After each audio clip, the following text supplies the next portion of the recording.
Thank you. Well, I'm delighted to be back at the library, and I look forward when we can all be in the same room. That's even more fun. But tonight, we're going to be talking about a trip that Mary and I took to Madrid back 5 years ago.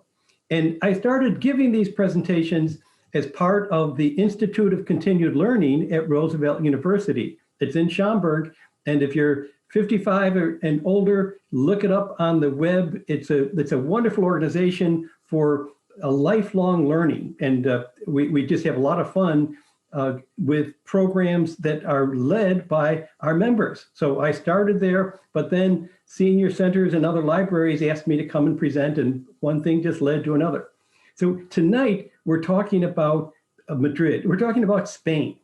And we will, let's do there. What we're going to be doing from an agenda, we're going to be give a little short history of Spain. We're going to be talking about our trip to Spain, particularly with Madrid, where we spent most of the time, but we took side trips to Avila and Segovia, that was one-day trip, and we spent a couple days in Toledo. So this is a little bit about travel, even though we can't travel much this year. You know, this last 12 months has been a wipeout for travel, but we'll be talking about some tips about travel because we can start planning, hopefully, going back to Europe and to Spain. Mary and I have been there 18 times in the last 18 years. So we love to visit, and we can use the internet to plan the trip to be really what we want to do. So let's jump into a little history first. So back, Spain was a Roman province, and it was famous for its wine, for its olive oils. So it was kind of the breadbasket of farming for Rome. And but after 400 AD, but for 300 years, the Christian Visigoths ruled Spain. And that ended beginning in 711 when the Moors coming out of North Africa moved up and captured more and more parts of Spain, to eventually, essentially all of Spain was under Moorish rules and Muslim rules. But it was the Muslims running the country, but it was largely still a Catholic population. Jews were welcome there. It was really religion wasn't a big factor in terms of the ruling class. The folks got along quite well. But beginning in 711, there was a greater movement from the Catholic population and coming down from France to reclaim Spain, and that's called the Reconquista. And in the history that I'm giving here, it's really just some of the high level. There's so much history. I'm just covering some of the high points, and but there's so many more nuances to all of these issues that I'm covering. But as we look here on the map, we can see up here at the 790 on the upper left, it was largely still Moorish rule, but by 900. The Christian forces had moved down and captured Castile and other areas. And part of this could occur because it wasn't a unified Muslim or Moorish rule. It was many, many subcategories and really competing groups ruling different parts of Spain. So, but as we look down here by the 1100s, Toledo had been recaptured, and the Christian forces had 2/3 of Spain. By 1300, it was almost complete. And finally, by 1492, which is interesting, the same year Columbus headed for America, it had the Reconquista had been completed. And interesting, 1492, Columbus came to America under Spanish sponsorship. And here we have Ferdinand and Queen Isabella. They sponsored Columbus's trip. 1492 was also the year that the Jews were expelled from Spain. So the Jews had a choice of either converting to Christianity or leaving the country. And it was a very sad period and had many repercussions within Spain because the Jews were the bankers. They were also the impartial advisor to the kings in Spain, where because they were Jews, they would not rule different provinces, where the rulers of different provinces, they had so many vested interests, they often gave bad advice, in my opinion, at least. As we move forward, in 1561, King Philip moved the court from Toledo, which was the royal court, to Madrid, which was a very small town on a river. But Madrid was, I don't know why he moved it to Madrid. In part, it might be because the cardinals in Toledo, that was the religious headquarters of Spain, he may want to have had more independent control. Toledo, because of its hills and the river, it had to remain pretty much a smaller region, where Madrid would allow for much bigger expansion and much bigger castles. I'm sure that was probably a factor. So 15 and 1600s, these were the golden age of Spain. They had the gold and silver from the New World. The Spanish conquered the Aztecs and other governments in Mexico and Central America and South America. So the riches flowed into Spain. So kind of the golden age, literally. In the late 1500s, Spain had one of three different armadas trying to recapture England to the Catholic faith for one, and having greater control. But with England, with great skill and a lot of luck, including bad weather, they were able to repel the armadas. And in one case, the weather alone repelled the armadas. So very fortunate from England's point of view. In the 1800s, this is a sad time for Spain in many respects. Napoleon took over Spain and he was able to capture the geography. And in some respects, the people might have been happy with Napoleon because he was bringing greater freedom and less rule of the monarchy. But it turned out the Spanish people were not happy, and some of them rose up in rebellion against the French. And here we have a photo from, not a photo, but an artwork from Goya showing called the 3rd of May, where the French troops were, the uprising was repelled, and these individuals were shot the next day by the French soldiers. And you can see the French soldiers are faceless, where we see the victims of their firing squad there very, very clearly as heroes. 1800s, during the middle of the 1800s, there were many internal wars in terms of which family should rule Spain. So there were actually armies fighting, representing different family interests within Spain.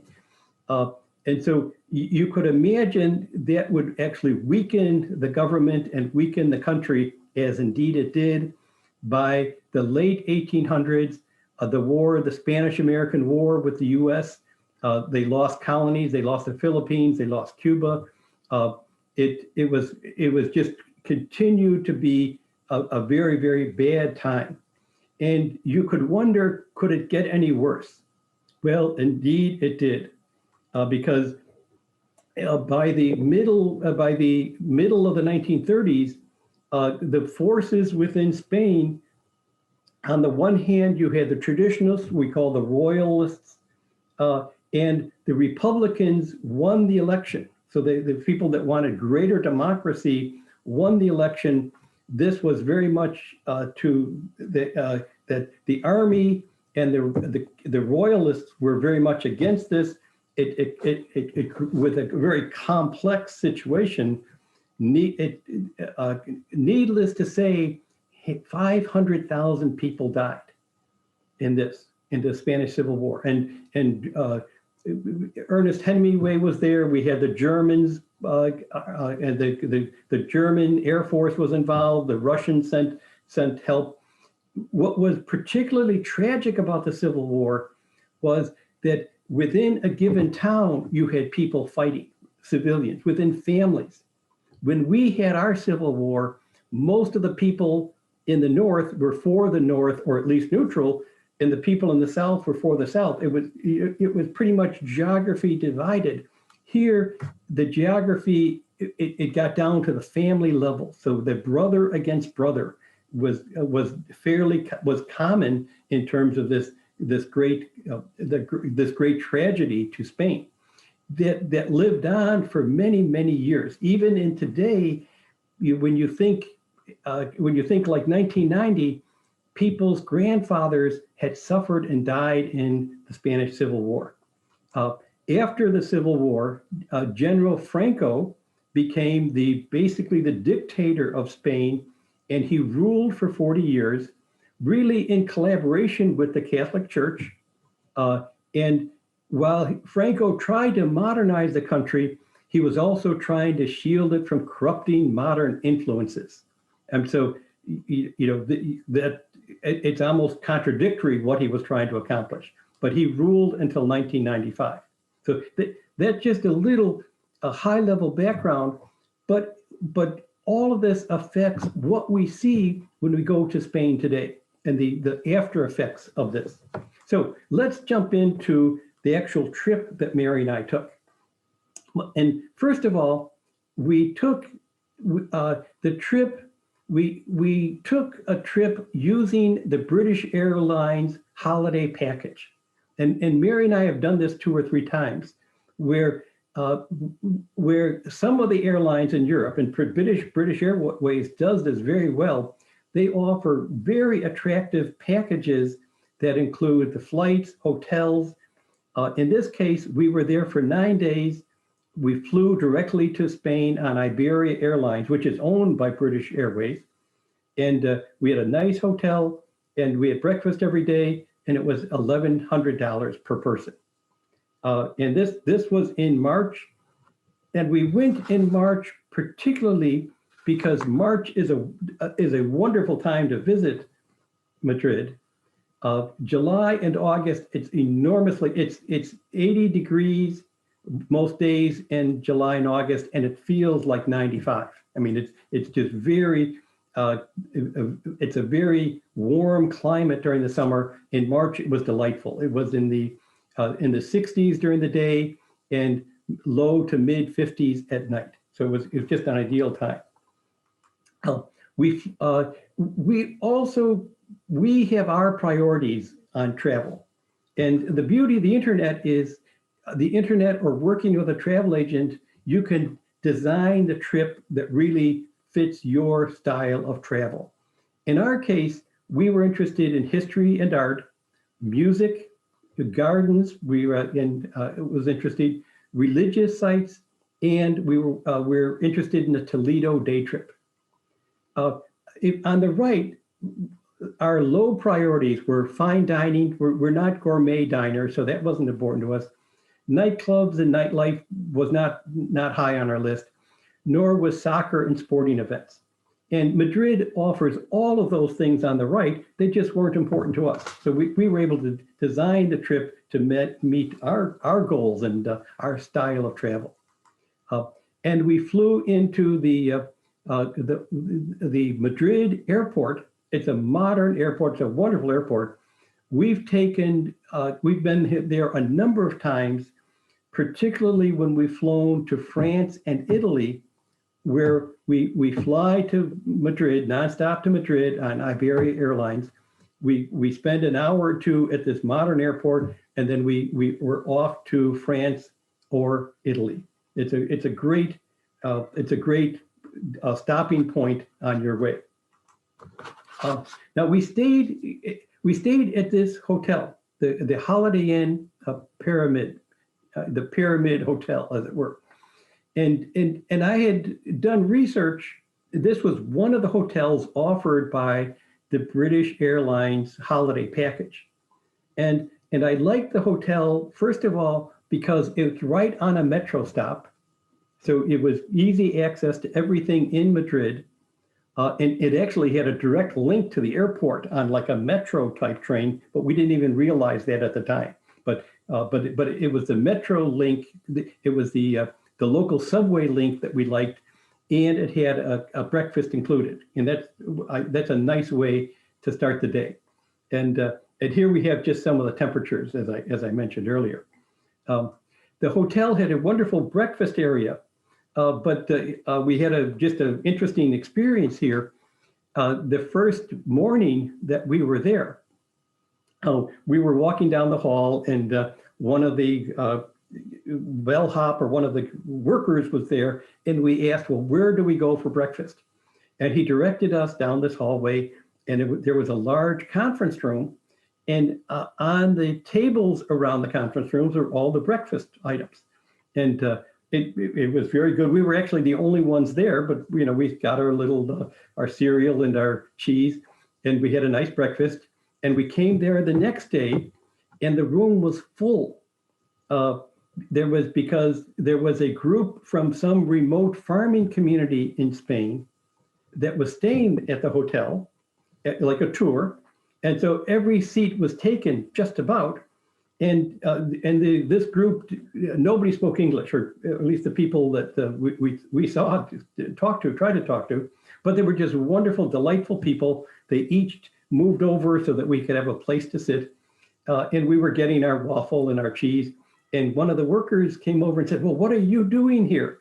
You're supposed to be in the other restaurant, and which is pictured here. So we didn't know, but so the next day we went to this restaurant, and it was basically the same food, but the ambiance, it was a much nicer ambiance in the fancier restaurant eating area. And we find on our trips, breakfast is a great time to talk to other Europeans. The workers at the hotel, they're busy. They're not going to have time to sit and chat with you. But the other people on the same table with you or at the next table, very often they're happy to have a conversation with you. And most of them, they're travelers from the Netherlands or from Germany. They speak better English than most of us. I mean, they've been studying English since kindergarten, and they love to practice their English. And so we've had some delightful conversations with other guests of the hotel. And here was just a subway map for Madrid. They have a very modern subway. The subways all have, from what we could see, they all have escalators or elevators. So people that are handicapped, it was very convenient still to move around. And but I checked that very carefully to pick the hotel, because I've known friends that have gone to Europe, and they sign up for a vacation rental by owner, but they're basically out in the suburbs. So they're taking a bus for 45 minutes to get into the area where you want to actually visit. And we were 5 minutes on the subway to anywhere, or 10 minutes on the subway to almost anywhere in central Madrid. So that was a nice part of the strategy. And you clearly never want to drive in Madrid. I've had a friend of mine try to do that, and they picked up their car at the airport. They were lost trying to find their hotel. They finally drove back to the airport and took a cab to their hotel. But it's wonderful to have a car to visit rural areas, but you don't want them in a major European city. We often dined right across the street from us. There was a wonderful little, basically a tavern, and we could have a glass of wine, and they would bring you a little treat with each glass of wine or each beer that you ordered. It might be a hot dog and some beans. these are the tapas logic. And, so if you have a couple glasses of wine, and I think I ordered a cheese sandwich, chicken sandwich, it's hard to spend, more than $15 for, two people and a meal here. And to me, it speaks to what a wonderful place to live, and why I think it's very popular for college students for their summer or their semester away. Madrid is one of the ideal places for college students to attend their summer away or their semester away. So I wanted to get into some of the places that we visited in Madrid and elsewhere. So this is the Cathedral of Madrid, and I think it was a Sunday that we were looking through here, and it looks very old, but it was only opened 25 years ago, 1993, after a 100-year effort to build it. And you could expect financing it was the big handicap to raise the money to keep the construction going. Here is on the right, you see the pillars and the beauty of the cathedral, and on the left you see a whole group of people processing up the stairways to touch us and say a prayer at a statue of Mary. So that was the cathedral. And directly across the same plaza is the Royal Palace.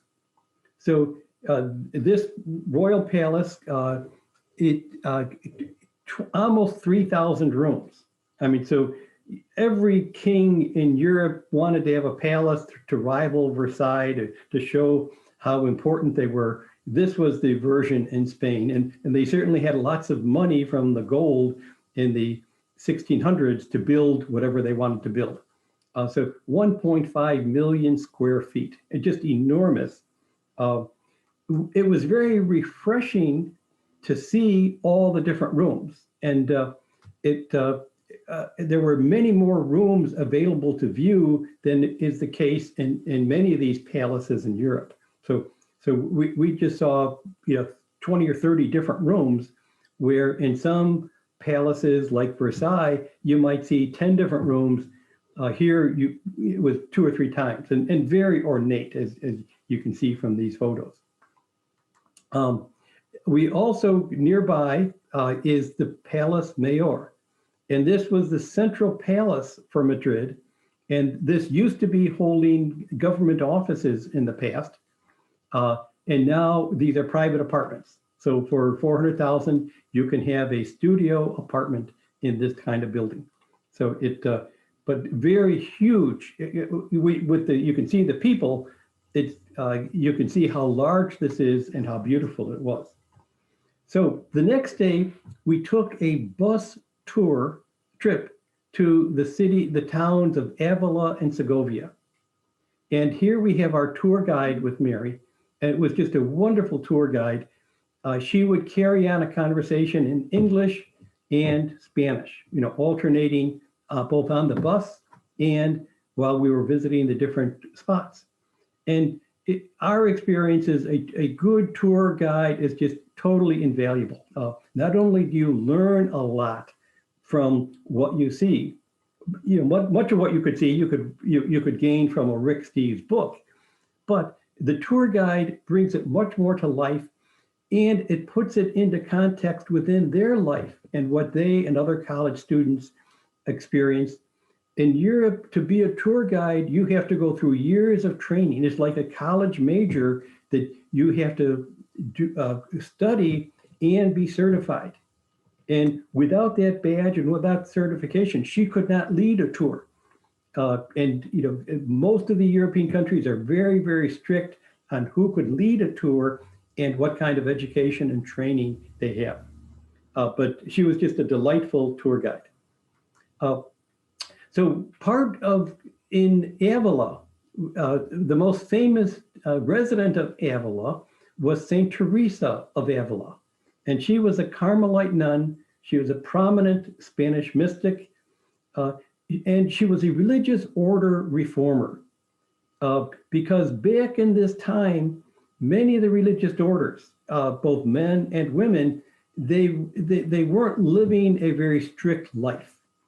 And Saint Benedict was trying to reform the male houses, and Saint Teresa was trying to reform the women convents, where in many cases they became the home of rich widows, or if you had a daughter that you wouldn't think would do well on the marriage market, you'd send her to the convent, and she may have had no interest at all in the religious life, but the family basically dumped her there and gave a dowry to the convent. I mean, these weren't poor families. These were rich families which send daughters to the convent. And St. Teresa tried to turn that around to say, if you're a nun, you really have to live a stricter life, and not this fancy food, but the works of charity, pray. And you can imagine that wasn't overly popular for some of the residents. So, but eventually she had a very great impact on Reformation. And here we have on the left, we have the church in Avila where her home was. So they built this church here. And on the right, this is the Bellini statue in Rome, a very famous statue, and it's the Ecstasy of Saint Teresa. And this is in the Basilica in Rome. So that's one of his wonderful works of art. So we went on from Avila, we got back in the bus, and 30 miles away was the town of Segovia. In Segovia, this was part of a Roman province. So this is, in central Spain, not near the coast, but here the Romans had created this enormous aqueduct to carry water from the mountains to this part of Spain. And there is a huge cathedral here, which it was never a huge town, but it was a very rich town because of the prince that lived there and because all the sheep that were controlled and managed from here. So they had the money, so they spent it, and you wanted to show off your town by having an enormous cathedral. And on the left, we see Mary standing in front of this hymnal songbook, as it were, but it's a large songbook so that the choirs that are sitting in these chairs could be reading the Gregorian chant. So after a quick trip to the cathedral, we went to the palace in town. And this is where the Duke or whoever the ruling family lived in this building. And from one of the windows, I took this picture on the right. And our guide explained that in the 1500s, there would be tens of thousands of sheep on these hills. And it was part of a whole progression that the sheep moved along from one region, one area. They moved, every couple of days they moved 10 miles north, and so that they didn't overgraze. But this was millions of sheep lived in Spain, and the wool was cut and sent to the Netherlands, where it was made into tapestries and clothing and rugs. And Spain owned the Netherlands, so it was basically a colony of Spain in the 1500s. And eventually, the Netherlands had enough of that. They wanted independence, and they wanted religious independence as well as governmental independence. So once the Netherlands got their freedom, they stopped buying the wool from Spain, and they bought it from Scotland instead. So that's why there aren't sheep in Spain. The need for the sheep died off. So the next day, after our pretty much a full day on our bus tour, we took the train, a 1-hour train to Toledo. And this is the Toledo train station, beautiful building back from the 1920s. And Toledo is a very interesting town. It's small relatively, because but it was thought to be easy to defend because it was on a high hill and surrounded by water on 3 sides. And so the defenders had to, if you could build tall walls on the side that the water didn't cover, it was felt that you had a good defense. And we see here on this picture, which I did not take, but on this picture in the center left, you see the cathedral, and on the center right, you see the large government and army building. So this is a view of Toledo. And what we see here are the walls that are on that one side that was not surrounded by water. So they built these tall walls, but it's still a very hilly city. And here was the view from our hotel. And you could get a sense for the hill was just rising up. The contour of the land was rising up right outside our door. It was just an amazing city to walk around. The picture on the left is these are the Roman roads from almost 2,000 years ago. So these pavers are probably 2,000 years old. And on the right, we see how narrow some of the streets are. And this car has only a couple inches on each side to move down the road. The Toledo Cathedral is built over, they built it over 200 years in the making. It's one of the largest in Europe and one of the most ornate. And what we see on the left is a picture in the cardinal's chamber where he would meet with the other leaders of the diocese, and they have each one historically shown, for 600 or 700 years. Each one gets their photo, their painting in there. Interestingly enough, well, first of all, Toledo was the religious capital of Spain. So the cardinal in Toledo, even though there might be 5 or 6 or 8 other cardinals in Spain, the Cardinal of Toledo was viewed as the senior cardinal. But the archbishop there today has been archbishop for 6 years, but the Pope has not made him a cardinal. So I think it's a very telling story of he's not in favor. Whoever the guy is, he is not in favor of by the Pope. We also visited, with Toledo, it's kind of the religious capital from a multi-dimensional point of view. We stopped at this mosque, and that was still surviving, and when the Catholic and when the Christians took over Spain and ejected the Muslim rulers, they promised religious tolerance. Unfortunately, that did not last very long, because when the Duke or a Catholic general came into this particular mosque, the light shined on the floor, and there was an image of a cross, and so he decided right away, this has to become a church. This is a sign from heaven. So here we have this building that survived. This is probably 800 or 900 years old. It's not huge, but it's still surviving, and it survived, and it's now been turned back into a mosque after it had been a church for a while, a Catholic church for a while. And here's a picture from the outside, and you can see the hills behind Mary and myself on the left. We also stopped in the Toledo, the synagogue.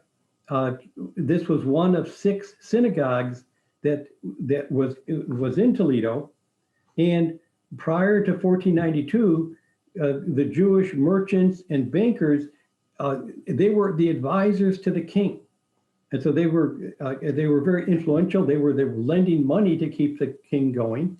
So with the expulsion of the Jews, all of that fell apart, and this became a Catholic church, the synagogue, and for the last 10 years, the Jewish community has asked for it to be returned to a synagogue status, but that's still under consideration. But that has not converted. It's still basically a museum now. It doesn't look like a church, but it certainly doesn't look like a synagogue either. So back to Madrid. So one of the places we visited, our interest in art, was the Prado Art Museum. And this is one of the world-class museums for art. It rivals our Art Institute in the Met in New York and the Louvre, and it's just a wonderful museum. And we had a booklet that you'll see in a few slides showing us all the most important work of arts, so that if you only have 2 or 3 hours, which parts of the museum you should go to. And one of them was the Velazquez, the Maids of Honor.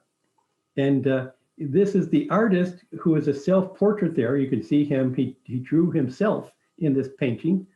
And what we have is the Princess Margarita there with 2 of her maids, which were probably royal, certainly noble children. They weren't, these were her noble handmaidens, as it were. And the king and queen are shown looking in the room as a reflection off on the mirror in the back. And so this is there's a lot going on in this painting. Also showing a painting by Goya, showing this is the uprising of the people of Madrid revolting against the French soldiers on the 2nd of May. And this was the 2nd of May, and he did another painting that we saw earlier.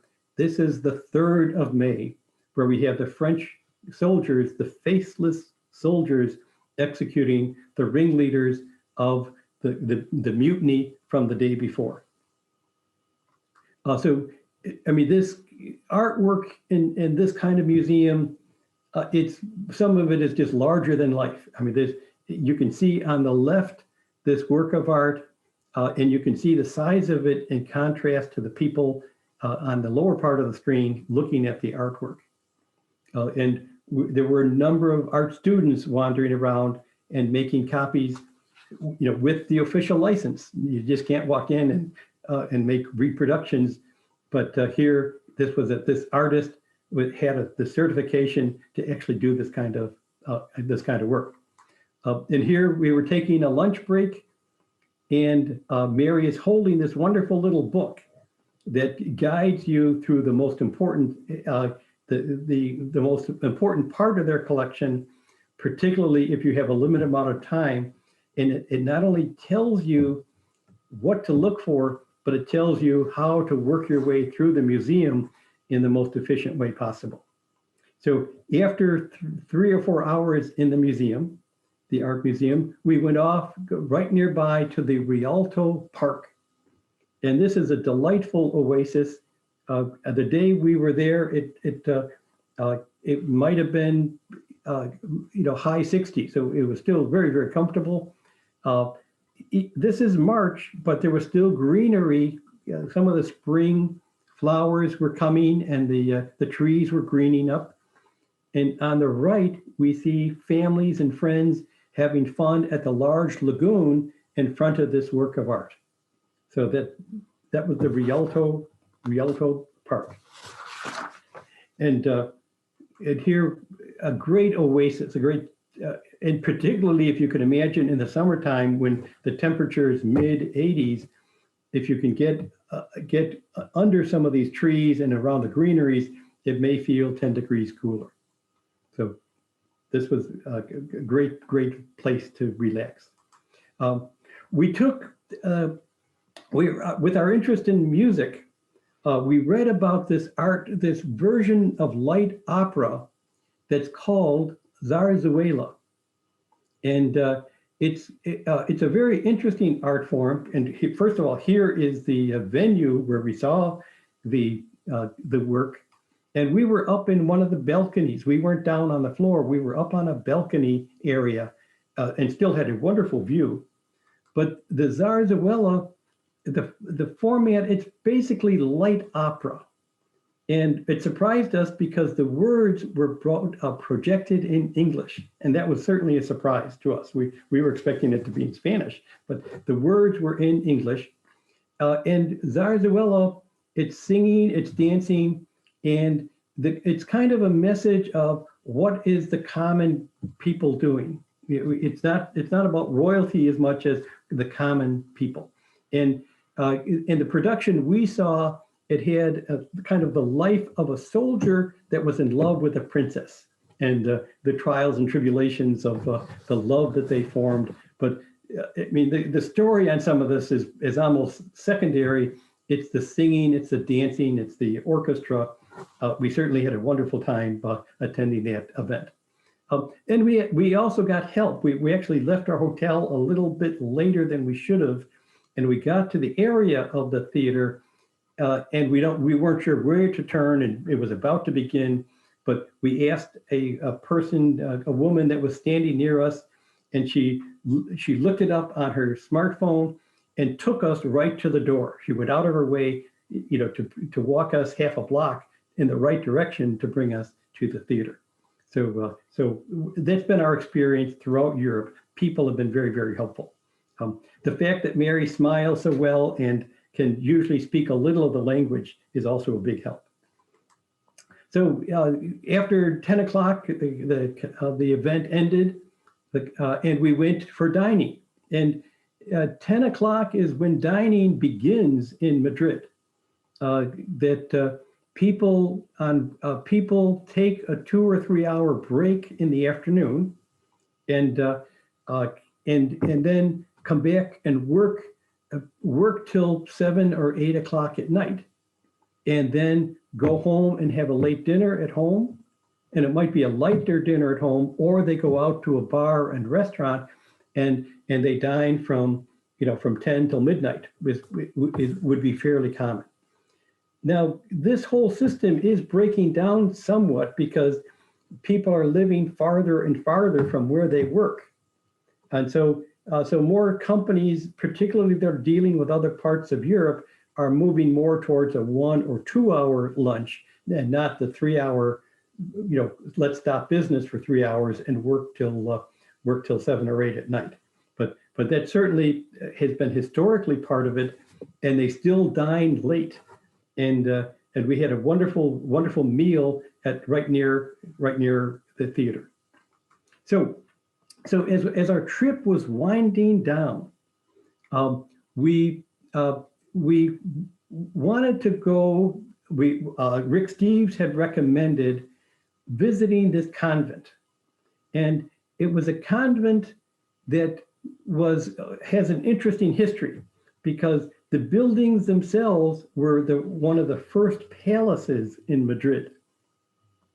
And once the king decided, I'm going to, with all this money coming from North America and from South America, they wanted to have a bigger and fancier palace. And so the king's sister said, let's donate the old palace, which is kind of a humble building in hindsight, to make it a convent for rich widows. Because in many countries, if you were a rich widow, the family didn't want you remarrying necessarily, because that could create confusion about where the money was going. So it was in everyone's favor if the rich widow was willing to go to a convent, bring some of her artwork along to pay, as kind of a dowry, and live in the convent.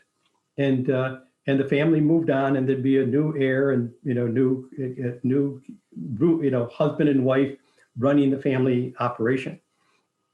Well, that worked for many, many years, but by the 1990s, there were fewer and fewer nuns, and they weren't bringing their wealthy artwork. And even if they did, the government did not want the convent to be selling their artwork. I mean, they had artwork here worth millions of dollars, but the government said, no, this is part of our national treasury. You can't sell it. So they reached a compromise that allowed the nuns to have tours of the convent. So we were on a tour, and there was no photography allowed. So, but I did take this one picture of just a hallway. I thought that's not too flagrant. So I took the picture of the hallway, and unfortunately, the English tour was at 10 o'clock, and we were on the 11 o'clock tour that was in French. And Mary speaks a little French, but this tour guide was just talking very, very rapidly. We did meet another couple from England that knew much more French than we did. So when the tour guide gave a 1 minute overview of a piece of art or something, our British friend, our new friend, could translate about 30 seconds of the 1 minute before he ran out of bandwidth, because he couldn't translate as fast as she would speak. But we got a flavor of what she said. So this was, this was a wonderful little cookie, as we say. So after we took the tour, it was basically a 1 hour tour. We sat down with coffee with the English couple, and they said we should go visit this church in a different part of Madrid, and it's the Church of San Antonio de Florida Church. And it was the church that the artist Goya displayed his artwork. So this was, so he had a commission to create artwork here. And he did, it's just amazing work, because the whole building is dedicated to Goya's work. And it's in the process of actually putting the art and the painting into the plaster. And I'm doing a mind freeze, the name of that type of artwork. It's not mosaic. It's a very complicated process, but it's an amazingly beautiful artwork that we see here. And he is one of the national treasures of Spain. And what we see on the top, on the right, that circular is the story of Saint Anthony of Padua. And the story is, while he was off traveling, his father was accused of murdering someone. And so the father was, had been arrested and was in chains. And Saint Anthony came back, and he raised the murdered person from, raised him from the dead. And in this picture, we see the recently now living victim pointing at the person that really murdered him. And off on the side, you see this guy looking and moving away. He's saying, "I need to get out of there as quickly as possible." So it's just a beautiful whole tapestry of art. And here we see on the left some of the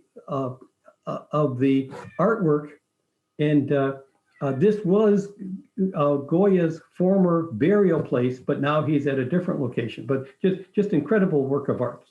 And then after that, we headed back to our hotel, and basically that was the end of our 9 days in March in Madrid. So it was just a wonderful experience, and I would highly recommend visiting Madrid in this kind of area. And Spain has so much to offer, but to Barcelona, and they have a high-speed trains that can take you to different parts of Spain. And it's such a welcoming country. I'd be very comfortable doing this without a tour or a bus tour, or you could have a good with the trains. You could have a good guidebook and do some day trips from wherever you are. There's so many different options to build your own trip, or to have a formal trip and tour guide taking you across Spain. So I'd love to answer any questions. I think Christina wanted the questions to come through the chat, but I'd be happy to entertain any questions or answer them if I'm possibly able to do so. All right. Hey, thank you, Gene. That was delightful. And we actually did someone just chimed in to say delightful information. So that's great. I hope a lot of you are preparing for future adventures in Spain. Yes. Oh, another question just came in. What year did your trip take place? Oh, it was 2015. 15, okay. Yes, 2015. And I should mention, if I didn't earlier, there's a lot of church history in what I covered. But one of the realities in Spain is it's hard to separate Spain from church and church from Spain. They're so interconnected. And Sometimes we travel with our Protestant friends, and they're spending all these times in Catholic cathedrals. But in the history of Italy and in Spain, that's part of the fabric. It's part of the DNA. Oh yeah, and the artwork too. You can't separate Absolutely. the artwork from the churches. So we have a few more people chiming in. Somebody says thank you, and another person says, as I recall, as a college student, I visited El Greco's home in Toledo. Yes. Wow. All right, and then we have a question. What started your interest in traveling to Spain? That's a great question. So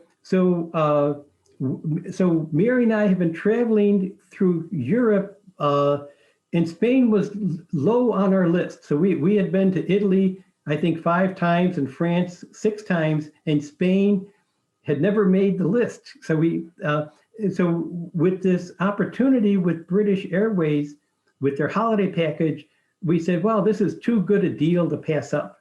So and we tend to plan ahead. So this was on a Cyber Monday. So it was in late November when I signed up for this trip with British Airlines for March. So it was just a very relatively inexpensive, and we said, let's do Spain. And if we were going to spend more time, we would have gone to Granada and other parts of Spain, but in 9 days, we said, let's just stick, closer to Madrid. Yeah. All right. And then we've got somebody else that says, thank you so much. Reminds me of a trip I took to Spain over 20 years ago. Spain is lovely, so much to see, and the people so very welcoming and helpful. Yeah. Be prepared to eat a lot of ham. Yes. Did you eat a lot of ham, Gene? We did. I love ham, but ham and cheese, it's wonderful. Come on. Yeah. Spain and Portugal are wonderful. We've got lots of people chiming in. We do have one question in the Q&A.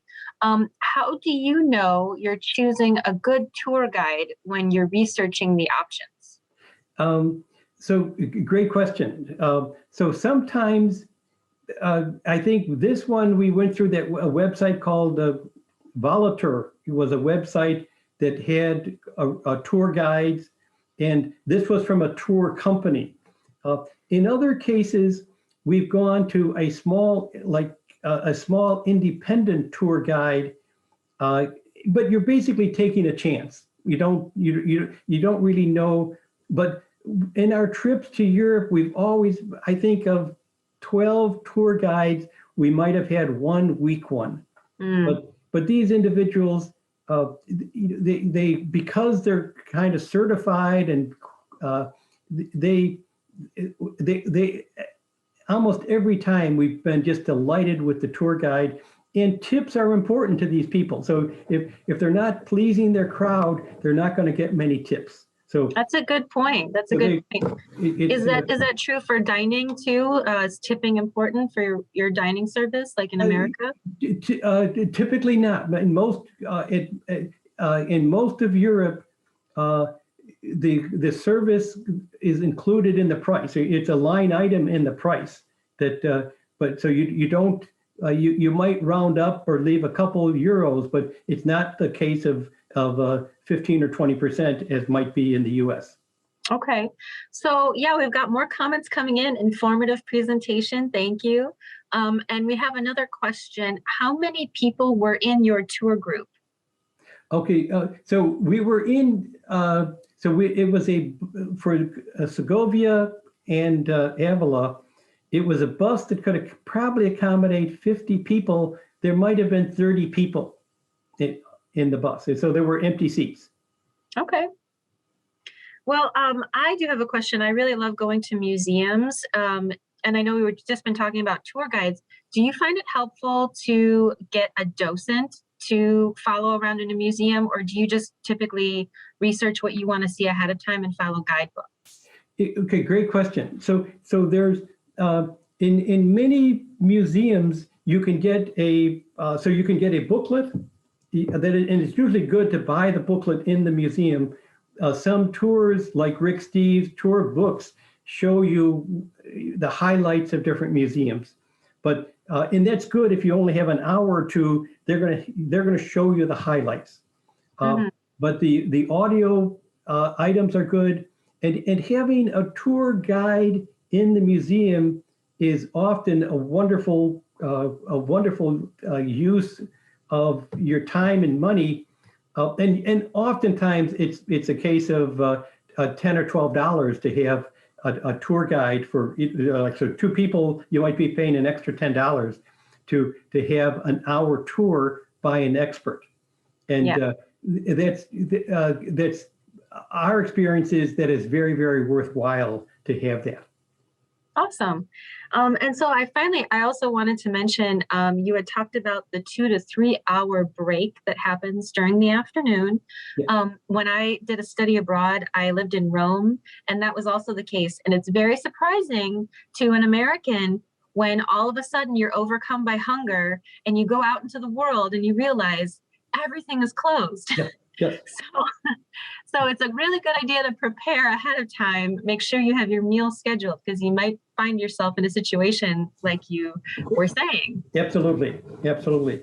Another little, one little tour tip or travel tip. It's important when you go to Europe to bring a list of your medications, but bring them in not just the brand name, but the generic name. Oh, yes. So we were in Toledo, and Mary had one of her prescriptions. We lost it, or we did not. We must have left it at home. But we went into a pharmacy, and and the pharmacist did not speak English. But I had a little printout of the medications. We showed her the medication, and this was a formal prescription type thing. She went back, brought out a week's supply, and it was $2.50. Wow. So now, and then I had a runny nose, so I did a little pantomime showing, holding my fingers around my nose, and she said, "Oh," she raised her hand, she went back and got some medicine to address my sinus congestion. Now, in the U.S., a pharmacy you can't walk into a U.S. pharmacy and get a prescription filled and get prescription medicine without a prescription.